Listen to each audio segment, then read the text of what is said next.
Hey guys, how you doing? I'm HexDSL, and I wanted to talk about a book today. I know I don't usually talk about books, I usually talk about computers and stuffs, but I've been writing book review type things. I think I've called them book clubs over on hexdsl.co.uk, which is my blog, and over on that blog, it's gone pretty well. People seem to like it. The people that have read it have emailed me back and said they liked it, and they wanted videos of some of the things I've written. So I thought I'd try my hand at talking about why you should read Stranger in a Strange Land without giving too many spoilers away. Of course, this book came out in 1961. I think if you wanted to read it desperately, you already would have done, so I'm not going to shy away from some mild spoilers here. That said, there are going to be spoilers, obviously. As I said, the book was written in 1961 when Heinlein was 54 years old. He's not with us anymore, unfortunately. But he was born in 1907, so that's no massive surprise, I don't think.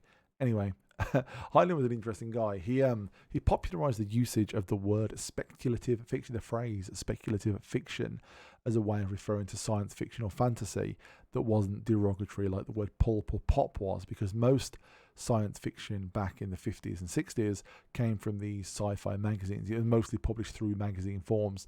Those magazines were really popular, and most people's being exposed to science fiction would be these short form stories or the occasional serial that would go over multiple weeks. But either way, that was very poppy, very pulpy, very punchy.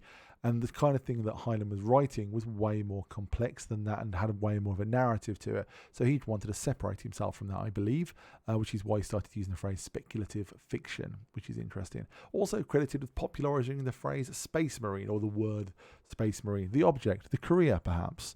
Space Marine, obviously something we see in many video games, we see in Warhammer. It's just like one of those terms now that we just think of as being everywhere. But Heinlein was the one that made it a popular thing. He was the guy that took it from this like vague thing mentioned in magazines to the Space Marine as a thing, as an archetype. He also, unfortunately, coined the phrase grok, or the word grok. He's the person that came up with it to understand. It's been used in the technical field a lot, and it's been misused a lot as well, which is kind of nightmarish. But the word grok, meaning to understand, you can thank Heinlein for that word existing. I don't know what qualification you need to make a word. Maybe it's just usage, or maybe it just has to catch on, but interesting enough that he made it anyway. Also, mind-blowing fact here, he invented waterbeds. I didn't know this till I did the research for this video. Heinlein's description of waterbeds was so accurate that when someone tried to go for the patent of waterbeds, they was refused it because of prior work. Interesting that a science fiction writer made waterbeds in 1960 something. 1954, I think it was, he first talked about it. But the actual waterbed didn't exist till 68, and I'm confused. Surely waterbeds have been existing for 1 billion years. We've had water and the need to sleep. I assumed it would have been tackled and a done deal a long time ago. Anyway, the book itself covers the story of Valentine Michael Smith, who is a person who was born on Mars because his parents crashed there in a spaceship as the early explorers exploring Mars. Then World War III happened on Earth, so no one came to check on what happened with the crashed ship for a long time. So by the time they get to Mars, after World War III, Valentine Michael Smith is an adult, and he's been raised by Martians. Because of this, he speaks the Martian language. Now, the Martian language is a pivotal point in this book. The Martian language is this guttural, complex symbology that creates sounds that apparently sounds like a cat wrestling a bullfrog or something like that he's described as. But either way, it doesn't sound that much like language as much as it does noise. But it's very complex and dense, and because of that, it can express ideas well. And this is one of the underpinnings of the book, the concept that language affects reality, that the language you have, it gives you a better understanding of the universe as a whole. So if you have better words and better languages, you have essentially almost superpowers on Earth, because you're in communication directly with the universe through your language. Interesting, reminds me of what Grant Morrison did in the Invisibles comic book series. It's something that we've seen in sci-fi a few times, but I'm always fascinated with the idea that words have power, and the more complex your language, the more complex your ideas, hence making you more intelligent, which I think is important concept to think about.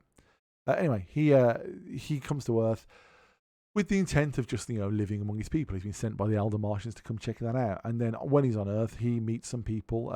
Key characters he meets is a nurse named Gillian Boardman, who becomes one of his best friends and lovers. He also meets a man named Jubal Horshaw, who is he's a lawyer, a physician, and a writer, which is sort of multiple trades there.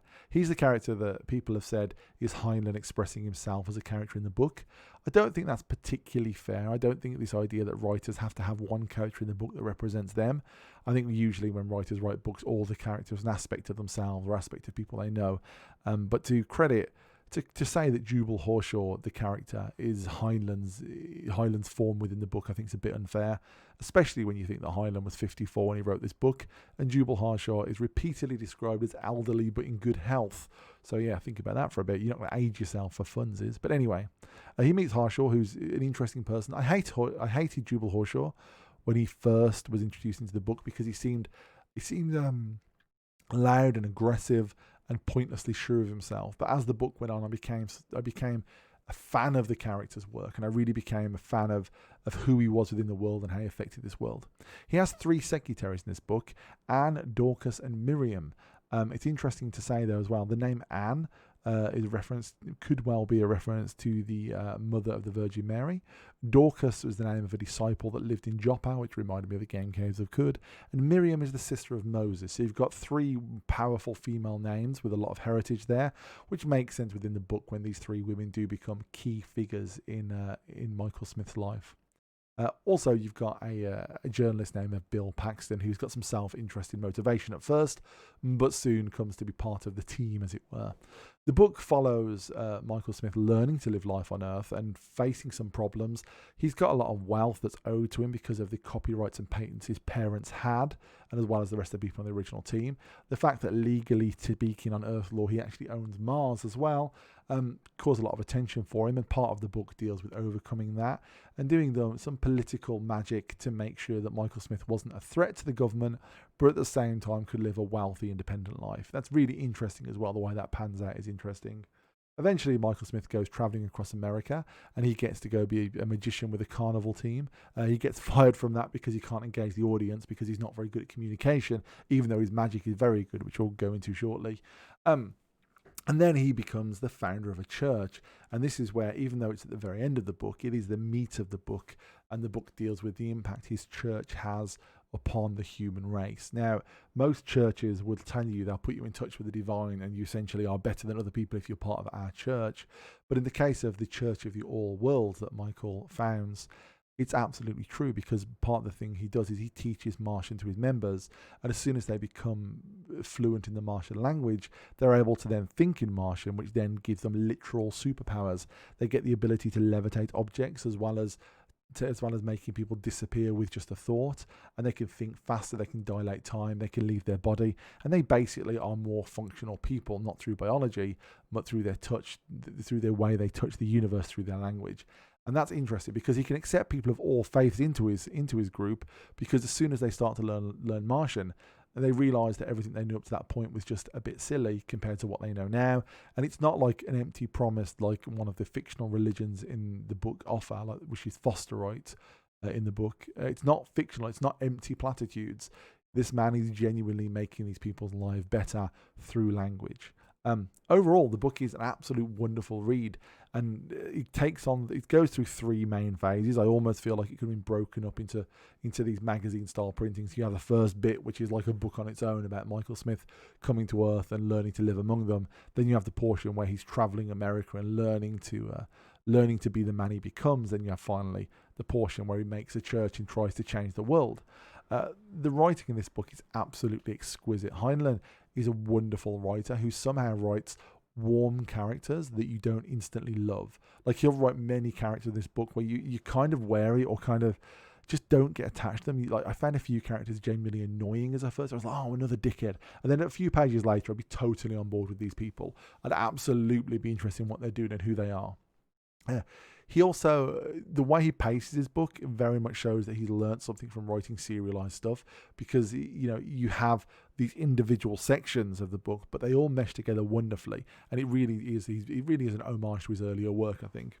One of the things that Heinlein doesn't do well is his forward thinking. While he invents things like televisions inside big tanks that give 3D images, and he invents the waterbed off the top of his head, he also manages to be a little bit too stuck in the current time. Like, he wrote this in 1960 something, well, 1961 it was published, so he wrote it earlier than that, I assume.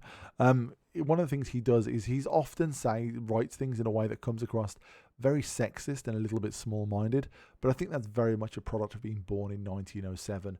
And whilst a few people on a few posts I've read have said it's very sexist, I don't think that's true at all. I think while the sexist elements of it, it's very much stuck in his time, and he was forward thinking from 1961, and perhaps if he had wrote it now, he would have written something totally differently. But there's definitely an undertone of sexism through some portions of the book, which might put people off. Also, I said portions instead of portions, which is interesting. Anyway, the book also deals with the idea of Martians being cannibalistic. They eat their dead because why would you waste food? And to them, it just seems obvious. Well, there's food. Why would you waste it? He's not using his body anymore, which is interesting because he tries to bring that to Earth. And obviously, people reject it wholeheartedly. And they're like, he's a monster. He wants to eat people. But in his mind, it's like, it's fine. You're done with your body. And part of the reason for that is the Martians do not just believe that life continues after death. They know it to be a fact because they can interact with the dead. They can interact with dead Martians, and the ghosts will exist among them. And even though we don't see that on Mars as the reader, we know that all the things Michael promises happen. Like, he can levitate things, he can commune, he can slow down time, he can astrally project. We know this as fact within the confines of the book. So when he says that he talks to Martian aliens, even though we don't see it explicitly, there's no point arguing it with him because you assume it's true. It's also something that's actually tackled within the book, where characters question things like the ability to talk to the dead. They question it, and they question his sanity, and has he just been indoctrinated into this weird communist cult of Mars? And the answer, I think, is no, but there is room there for interpretation. I think it's entirely possible that certain aspects of his beliefs are just beliefs, they are just faith. But you certainly can't argue with the fact that his faith and his belief in the universe and the way reality works is tangible and it is demonstrable, and we see it within the book. Heinlein also makes an effort to show an ideal society, and he talks about it as an angelic ideal society. And in this society, everyone is just having sex with everyone else. Inside the nest, the church's home within the book, we have people running around naked, people having interchangeable partners. No one person has one partner more than another. There are people that join the religion while they're married. Then once they go into the nest, that's no longer respected. And while they've got a history together, fidelity is not required. In fact, it's actively discouraged, because if you love someone, why would you want to keep them to yourselves? You want to share them. And I think while there's an aspect to that, and especially when you think it was written in 1961, it falls in line with the free love movement of the era and things that was coming then. I think it's interesting, but ultimately I think it is Robert Heinlein having something of a fantasy there to be part of this sex cult. But at the same time, he doesn't focus on the sex cult aspect of it. At the same time, he manages to transcend that. And while it is somewhat indulgent on the writer's part, I think in the grand scheme of things it makes sense. And while it's introduced quite suddenly, and the free sex, free love element of the book is introduced sort of out of nowhere, at the same time it is designed to shock. It is designed to make you go, hey, that's not right. And I think if I was reading this in 1961, I would feel like, hey, you can't do that, that's not okay. And then I would have it explained why it is okay afterwards. And I think that's something that we don't have hit home so much if you're reading it in 2021, because we're not as easy to shock, and people do tend to be more open-minded to these things nowadays, or at least my experience, people are. So it's not quite as shocking as it was probably intended, but it is quite jarring, and it does feel like it could have been introduced a little bit slower, or the breadcrumbs that lead to that point could have been a bit stronger. But yeah, eventually we get to the point where everyone is shagging everyone, and it's fine. And while some people in the book are resistant to it, ultimately it does seem like a better way of life, not to have individual relationships that can break down, but to simply love everyone in your surrounding group. It's interesting and it's wonderful, and it's certainly something that you should strive for. Maybe it's a world we could live in one day, but I'm not sure humans want that ultimately. But as a Martian, speaking Martian, as someone living a Martian lifestyle, perhaps it will be. The Martians in the book as well, while we never see them directly, while we never directly influenced by them, Michael is influenced by his heritage. And the Martians in the book seem to live forever, and they're quite small-minded because they've seen so much. They're resilient to surprise and very stuck in their ways, and they're suspicious of Earth. And it seems early on that they're using Michael as an agent, as spy on Earth, and that's sort of explored more in the later half of the book. But certainly the breadcrumbs are there. Are they using him? Are they spying on Earth through Michael? Yes, yes, that they absolutely are. And why are they doing that? Because they want to judge Earth. They think their society is perfect and pinnacle, and they would like to judge Earth because they do not have these two genders. They do not have the war that we have. They do not have the internal turmoil that humans have, and they don't have the self-doubt that humans have. But through the book, we see that Michael brings the Martian language, and he brings the Martian way of doing things to Earth, and combines that with human duality of sexes, and he combines that with the inner turmoil, with the doubt, and with the world we have in our finite lifespans to make something different to Martian culture that builds on top of it. And it's really interesting and well thought out, and it's absolutely fascinating to see as you go through the book, to see the effect he has on the world. And it does all the action and the influence and all the really deep stuff does happen towards the end of the book. In the last quarter of the book, we find all the stuff that's really important and transcendent. And before that, it's kind of just another sci-fi novel, but it is totally elevated by its writing and by that last quarter of the book. All in all, it's a great book. I totally recommend to anyone, and I think that if you're willing to stick with it and you're willing to follow along with some of the more challenging ideas it have, you'll find it rewarding. It was one of those things that sticks in your head a little bit. It rattles around your noggin a little bit longer than you'd expect. That's all I can really say about the book without any loads of spoilers. I've gone on for 16 minutes already. The original draft of this video is much longer. But I do think that it's a book that's well worth reading. And again, it's not really hard to recommend. I mean, this is one of the books in the Smithsonian. This is one of the books that people will easily say one of the best science fiction novels ever written. But as soon as you start digging into what are the best sci-fi novels ever written, you end up with a very, very long list. And there's loads of really great sci-fi if you're willing to look for it. There was something magical about science fiction written in the 50s and 60s. There's something. There's a level of simultaneous challenging society and being innocent at the same time, which is an interesting balance.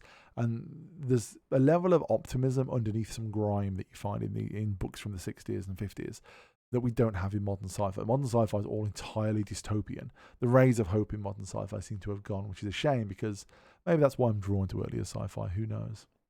But yeah, definitely give this a read. And if you are interested in this, go check out the blog post I wrote, which I go into the plot in more detail. I've been HexDSL, and this has been my thoughts on A Stranger in a Strange Land.